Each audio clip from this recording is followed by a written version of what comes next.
Hey everyone, welcome to A Mind for Fitness. I'm your host, Ian Carla. I'm glad you could make it today to the program where we talk about reaching and maintaining your weight loss goals and your health goals and everything that goes into that happening for you. I mean, quite honestly, that's what this show is about, is everything that goes into that happening. And there's a plethora of things that contribute to your weight loss and there's a plethora of things that can contribute and hinder you um, from reaching your weight loss potential or your health potential. And today, as many of you know, if you're listening to this program, I'm kind of on this new journey with intuitive eating or mindful eating. And so I wouldn't be surprised if the next few shows are about that. But I kind of wanted to hone in specifically, which I've touched on before, but I wanted to specifically go into today what is intuitive eating and maybe some concerns with intuitive eating, and then why intuitive eating works, at least for now, why it works for now. And just really learning about what it is and why it works, and going through different diet phases in your life and stuff like that, or different non-diet phases, whatever the case may be. This is a non-diet phase. But before we get to that, I just wanted to let you know how you can support the show. If you liked what you hear today and you're interested in supporting what we're doing here on the program, you can purchase my book, Diet Sins: what is going wrong with your diet, why your diet's failing, and what you can do to fix it. It's an ebook and it's absolutely free on Amazon Prime. If you're not an Amazon Prime user, it is only $2.99. That's not a lot to show support for the program. Plus, you're going to learn something. But if you are an Amazon Prime user, it's totally free. So I try to make as much content as free as possible. So head on over there and pick yourself up that book. I also have another book on there on intermittent fasting. So today, though, I kind of want to talk a little bit more about my own personal journey into intuitive eating. And last time I talked a little bit about why I'm doing it right now. Why I've been driven to go into this particular field at the moment, and what I've been learning about it, and what are some of the concerns about it, and honestly, why it does work or it can work. Okay, so just want to get to those topics today. First off, what is intuitive eating? Well, intuitive eating is, first off, a non-diet approach to diet. And although there's a book called Intuitive Eating out there right now, and it's a very specific view of this, there are other books that hold the same view, but they are, called under slightly different things. For one, there's another view out there called mindful eating, but it's pretty much the same thing. And then there's Paul McKenna's I Can Make You Thin. And there's a guy out there who does like faster EFT, emotional field therapy, if you're familiar with that. And he does something similar too. And I'm not educated right now to talk about like who came first, or who's ripping off who, or anything like that. It's not even a relative question, other than just academically, just to know, like, who thought of this originally might satisfy some academic curiosity. But big deal, who cares? It's here. That's like saying, who did paleo first, and who's doing it better, and is this person paleo or not paleo, or is this person ketogenic or not ketogenic. um, it doesn't matter. It's the same approach. It doesn't matter who you listen to. One person might emphasize something a little bit differently than another person, or one person might put a unique spin on it, or approach it from a different angle. But quite honestly, all these views pretty much have the same principles at their core. And the first thing is that the Gabriel method is one of them too.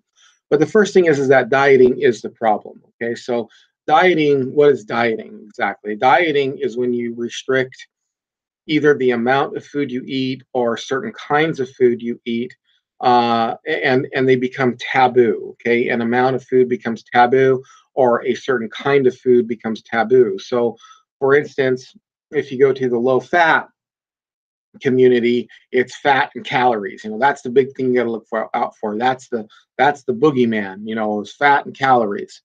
And we know that doesn't work as a diet, and that's part of what filters into why intuitive eating works. But the other part of it is then you get all the like Atkins and Bulletproof and all these other approaches to diet, which say that the quality of the food is really the most important piece to your health and longevity and weight loss. And so, you know, a type of food like like carbohydrates, or you shouldn't overload on. So instead of calories being the big deal, it's carbohydrates or gluten or bread, or you should do anything. You can have anything you want, but you can't have bread. Okay, so the first thing is that it doesn't matter what diet you approach.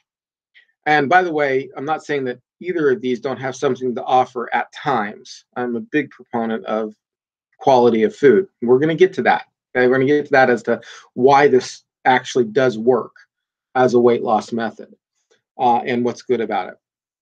Okay, so, but it's a non-diet approach in the sense that there are no foods off the table.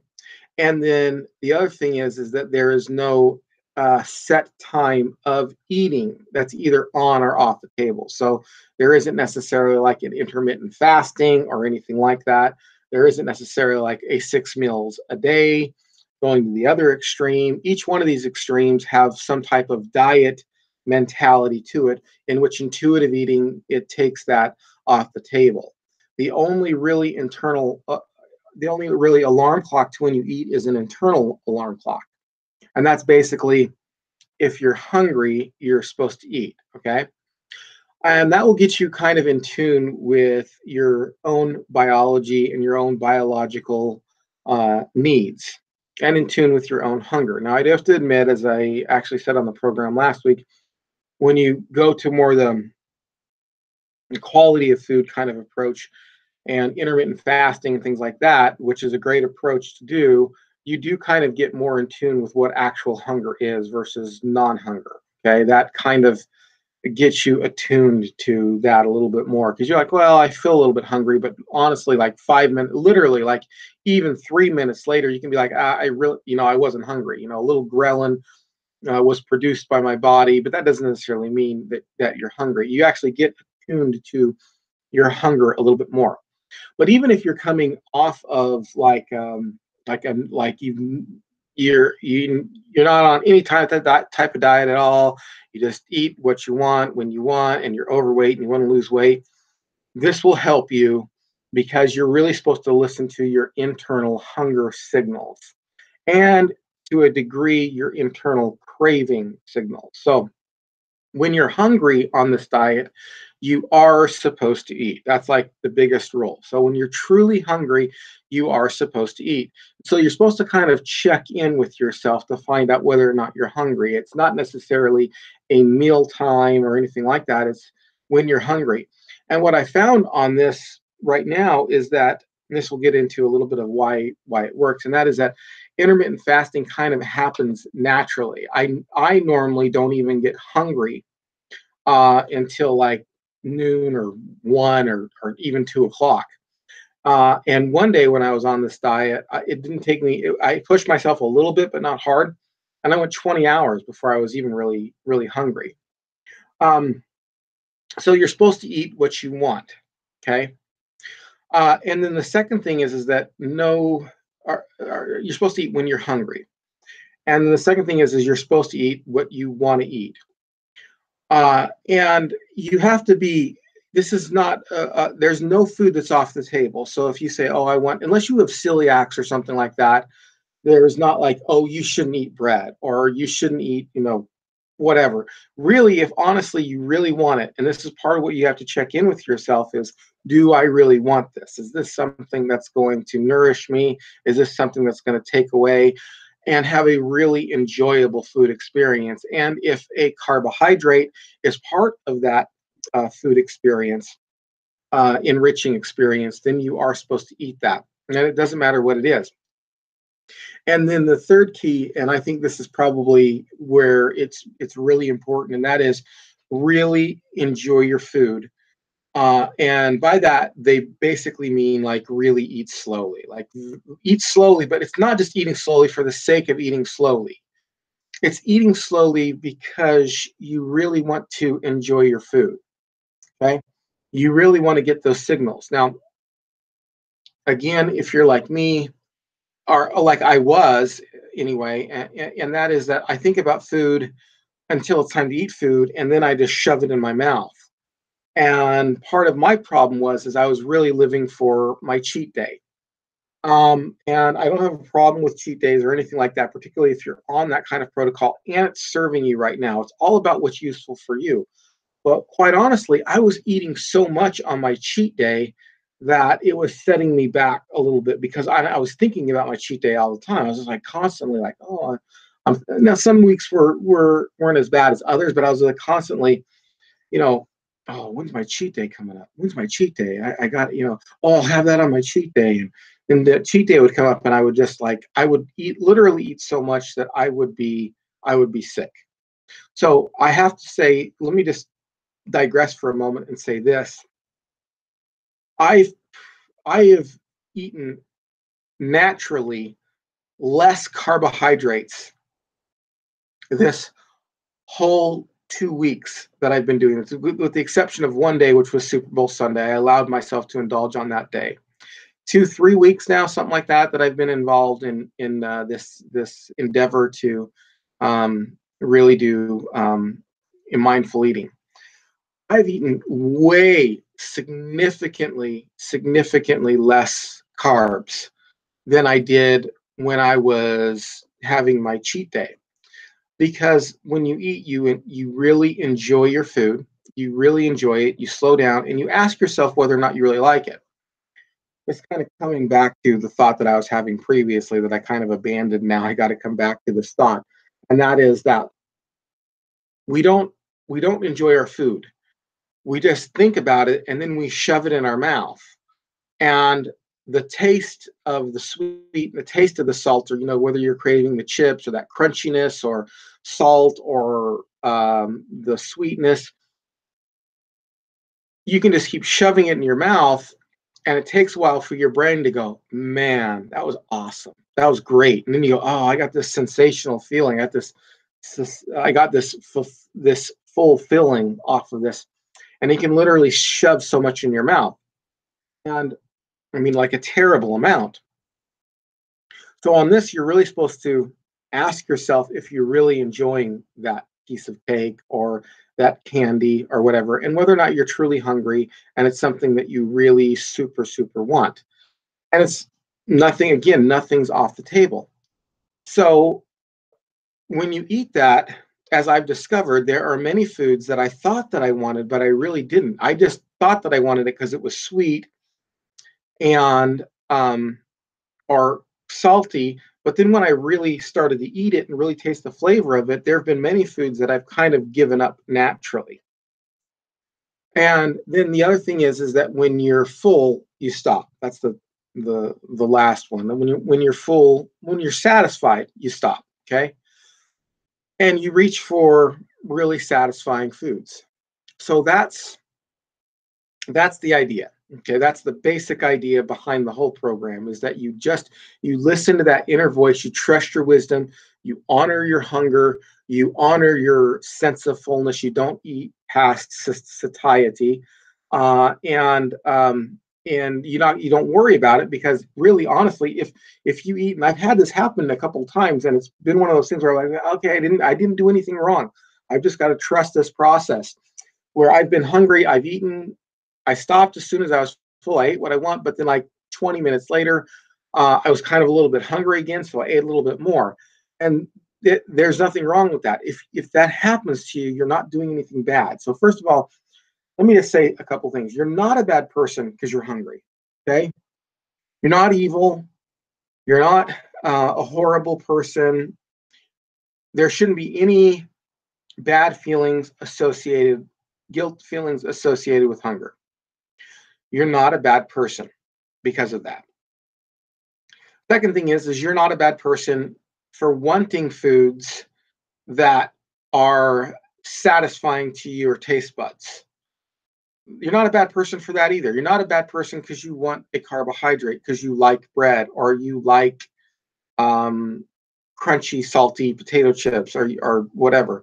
You're not a bad person for that. Okay, this you're not evil. There's just that's just the simple fact of the matter is you are not an evil person for desiring to have oral pleasure when eating. Those taste buds lighting up those synapses or whatever it is in your brain. I'm using the wrong term there, I know. Um, you're not a bad person. So that's kind of what it is. It's internal wisdom, it's internal listening to yourself, it's internal listening to your body. And before I get into why it works and some of the things that I've noticed on it, which I've talked about briefly already, but I'm going to go into it. I want to talk about some of the fears and allay suspicion, allay. Wow, I'm trying to look for some big word there, and it's just not coming to me. Um, clear up anything that might be a problem. Okay, so first off, somebody will say, "Well, I'm going to eat whatever if I can eat whatever I want and I can eat when I'm hungry, aren't I going to overeat and eat all the bad food?" Okay, well, that's not listening to the principles, and the principles are eat slowly and stop as soon as you're full. So the truth is that when you eat slowly and you really enjoy your food and you really follow these principles, you eat less naturally. Okay, that's all. That really is all there is to it. You will naturally eat less. You will even stuff yourself on less. You're not supposed to stuff yourself, but you will even stuff yourself on less because it is all a matter of those chemicals that are going through your body, those hormones that are going through your body, telling you that you're full. And when you eat slowly and really enjoy your food, um, you get full quicker. You even get stuffed quicker. You won't eat as much. Guarantee you. I guarantee you, you won't eat as much. I'm actually a testimony of that because I can put away a lot of food. So you will not eat as much. Now the other suspicion is won't I eat a lot of the wrong foods? You now at first, because we're not used to our hunger signals, you might overeat a little bit at first.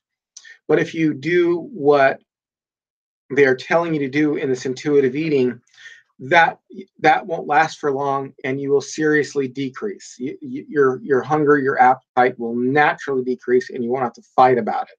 You just won't eat as much. Now, the same thing with all the wrong foods.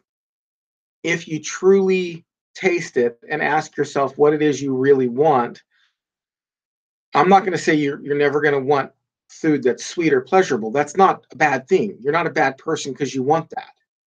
But that also decreases. That also decreases. And yeah, you might snack out on some food that's bad for you after for the first little bit because that might have been like, oh, you can't have bread.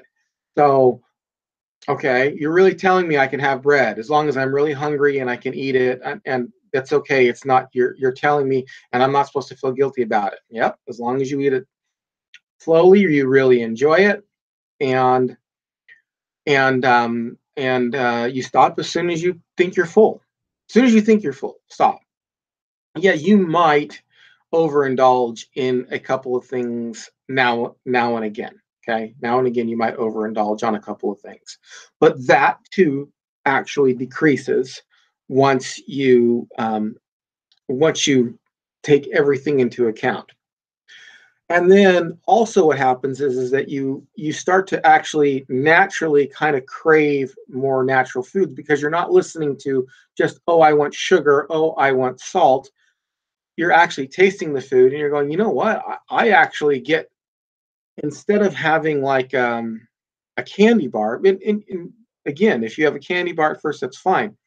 You know what I'm going to have? I'm going to have a dark chocolate candy bar. And then eventually it's like, you know what? I like that apple a lot better when I want something sweet. And I'm eating like 3 bites of it. Are you kidding? I'm getting the same amount out of it. Yes, that is what happens. So cast aside any fear that you have to plunge yourself into this. You do have to plunge yourself into this and say, look, if I really want this, I'm going to have it. As long as I eat it slowly, I'm truly hungry, and I'm going to stop as soon as I'm full. So there's really no fear that something bad is going to happen as a result of this. There really isn't. Nothing bad is going to happen as a result of this if you're truly doing this. If you're truly tasting it. And honestly, what happens is that your taste buds start to shift. So for instance, today, like I've not told myself no. I didn't tell myself no, I can't have anything. I I wanted bacon and eggs. So I had bacon and eggs. And cheese. Um, and I stopped as soon as I was full, which was just like it was like four eggs and like four pieces of bacon scrambled up and maybe like quarter or a third a cup of cheese or something like that. I mean, I'm just guesstimating it. And I ate it slowly. I gave some to my dog. Didn't eat all of it myself. Gave some to my dog. So I didn't even eat all of that. And that was after coming back from workout and working out again. Just with some weights while you know that's what I do. I like if I'm bored or whatever, I'll like walk into my weight room. I'll start lifting weights or something. Get on my machines. Um, so I just did that, and then I went out for a little bit, and then came back, and I was like, you know what, I'm kind of hungry again. Had a couple of pecans and a couple of slices of cheese, and I stopped. But that's what I really wanted. My body actually was really wanting healthy food. So now we're kind of bridging into why it works. Okay, so let me step back and say for a minute, there's a guy out there named Jade Teta, and I think I may have talked about him briefly on the program before, but it's true. And this is one of the reasons why diets fail. Okay, this is one of the reasons why diets fail.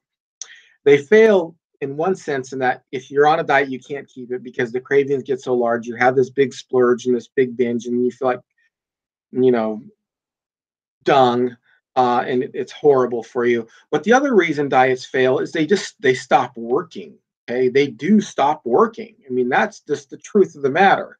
There are people who are in ketosis right now who still have 50 pounds or more to lose, and they've been in ketosis for a while. Okay, so Jade Teta talks about it this way: your body is not a calculator, and it's also not necessarily a chemistry set. Okay, that's what we think of. Okay, those are the two spectrums on the diet scale. Okay, now for most of us and anybody who's listened to this program, you know that we don't really respect the calculator thing that much. Okay, so of course the calculator idea is that calories in, calories out. We all know that that doesn't really work because everybody knows that there's all kinds of factors that go into why you can eat the right amount or whatever, but you're still spiking insulin, all that stuff. So then what we've done is we've shifted and we've gone over to the chemistry set model. And the chemistry set model is closer to the truth, okay? Because it is a matter of chemistry as to why you would burn fat and why you would store fat. But the lie is that if I just do the chemistry right, I should get, if I pour in this and I get in that and I take out this and then boom, see, it's chemistry. It should happen, right? But again, there are people who are in genuine ketosis. They don't touch bread, they don't touch carbs, and they still have 40, 50, even sometimes, unfortunately, more weight to lose. And the people over on the calculator side are going, see, it's been the calculator all along. And then they vacillate back and forth between the two, and they poke fun at each side. And unfortunately, for the people who think of it as a chemistry set, they're closer to the truth because they have the biology and the statistics on their side. But you just like, I don't understand why this isn't working. This is what happened to me last summer. It's like, why am I not losing fat? What's going on? I am not having enough carbs in order to spike. I'm working out like crazy. I'm even restricting eating.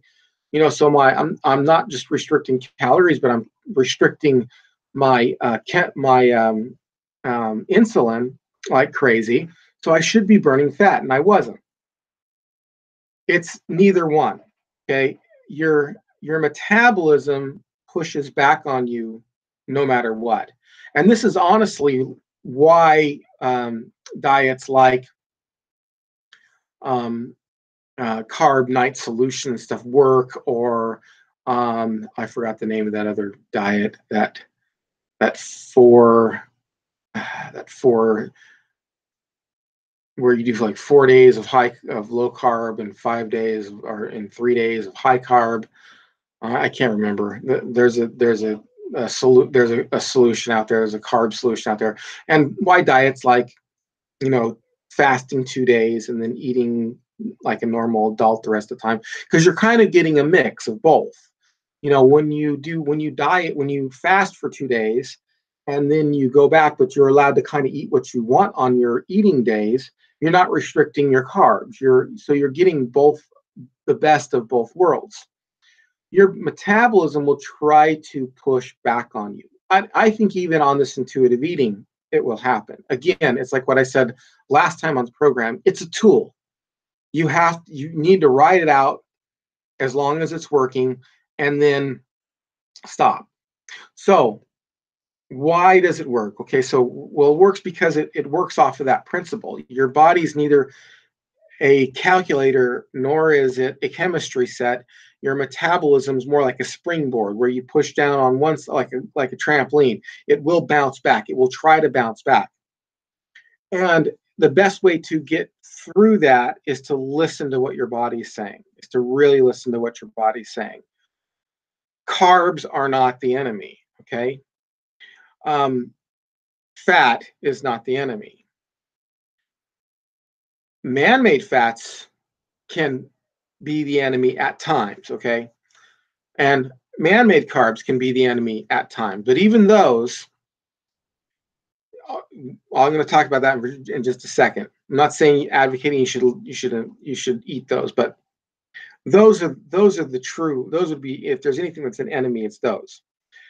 So it works off that, because there are some times where you need to kick yourself out of ketosis.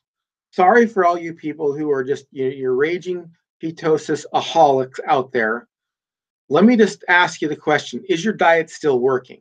Now, if your diet's still working, stay on it.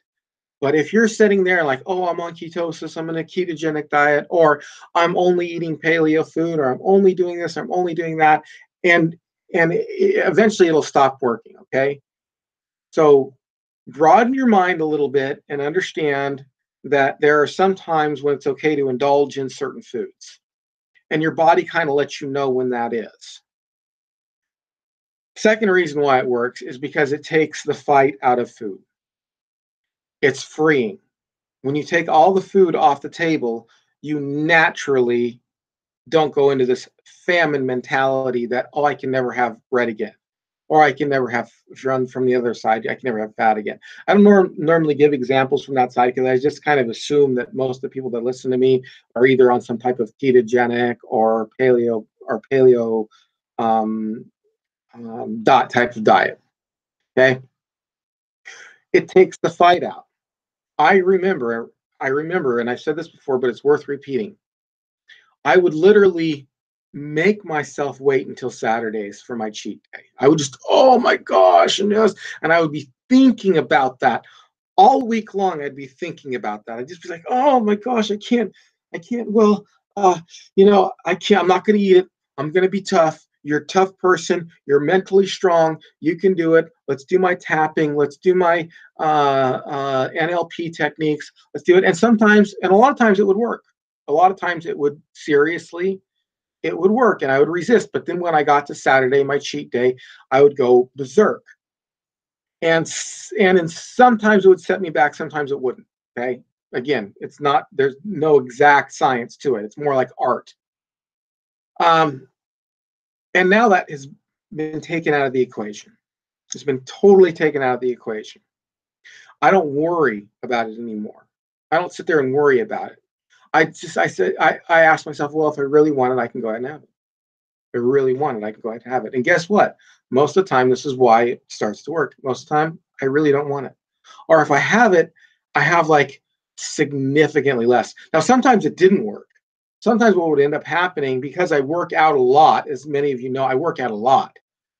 As many of you know, like I seriously, like I'll do 13 miles in a day on my feet between walking, teaching my classes, going to classes. I'll get home and I'll have had a half marathon underneath me.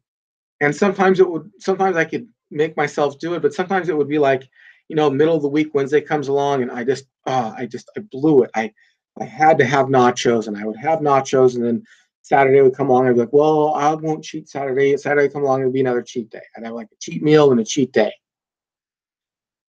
So that's been totally taken off the table, and that's been more freeing. And what I've noticed again is that as a result, I'm eating less carbs. I'm totally eating less carbs. I'm not thinking about, okay, I'm going to go out to breakfast. So Saturday I went out to breakfast and I had like a half of a pancake, literally. And I had my steak and eggs and a couple tomato slices. And I didn't really want anything else. I wanted the steak and eggs. I wanted that. Normally, what I would have done is I'm like, oh, good, thank God it's cheat day. I've been dreaming of biscuits and gravy and pancakes and potatoes and all that stuff that I haven't been able to have this week, and I get to do this once a week, and then the next 5 days, 6 days is back to the gym and let's walk it off today. And I have, over the course of the week, I've had carbs more throughout the week. I'll be honest with you there, but it's gone down. It's gone. My craving for carbs and actually bad food altogether is lessening. And now I'm asking myself, what do I want to eat? And I'm like, you know what? You know what sounds good? Sounds bacon and eggs sound really good, man. And I'm naturally intermittent fasting. Now the next thing is that you need to learn the difference between beating yourself up and being a coach to yourself, because yes, after you go through this initial thing where you realize that there's no time to eat, there's no food that's off the table, you can learn to become a coach to yourself. You can coach yourself and not be at war with yourself. But even then, I'm still like, if I want a piece of chocolate, but again, I'm getting satisfied on less. What would take me a box of chocolates or 15 pieces of chocolate is now taking me like 2 to get satisfied off of that, because I'm eating it slowly. So my brain is registering, hey, man, that was good. On your way. Where it'd be like, oh, the gut ache. And then that's the other thing is you realize, well, you know what? It doesn't feel good to be that stuffed. Guess what? Yeah, it tasted good. You shoved it. Really, honestly, didn't taste too good. You just didn't notice how bad it tastes because you're just getting the sugar and the salt and the crunchy and the whatever in your mouth over and over again. And then you get stuffed and you're like, oh, finally you're satisfied. And then, and you're also feel horrible off of it as well. So you don't want that feeling either because it doesn't feel good. You realize that does not feel good. So that's why it works. You start making better choices naturally, and you stop having this fear of food and this fear of whatever, and this fear of, oh, I'm going to be out of ketosis, or oh, was that necessarily a paleo version of it?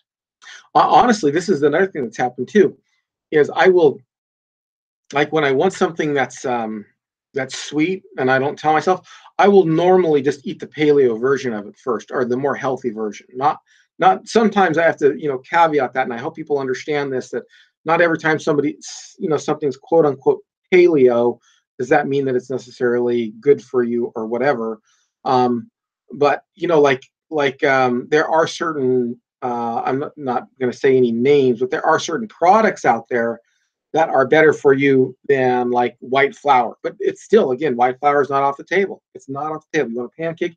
But what I've had happen was I've been like, okay, you know what? I'll take the gluten-free pancake, or the pancake made out of oats, that kind of thing. And just the step up has been more satisfying to me. Just because I haven't taken, nothing's off the table. So that's why it works. It works with your body. It ends the war. And you will, and if you do this, you truly do this, you'll start to naturally eat less, and you'll start to naturally eat more of the right food and less of the wrong food. Naturally, you'll start to eat less of the wrong food. And then also realizing that there's no quote unquote wrong food. Sometimes that's why these other diets work, where it's 4-3 or 2 days of fasting or whatever. It's just that you're doing it more naturally rather than, oh, I've got to make it through a 24-hour fast. Now, it's okay to, I think it's okay to add a fast to that once a week for health benefits or whatever, if you want to do that. But I don't recommend it right away. I recommend just throwing yourself into this for a little while and then improving on it as you go along. All right, well, that's the program today. I hope it helped you. Thanks so much for joining me. Connect with me on Facebook and also on on YouTube. That's right, Facebook and YouTube. Those are my two big platforms. All right, we'll see you. They're both of Mind for Fitness. All right, take care. Until we meet again, keep your mind on fitness.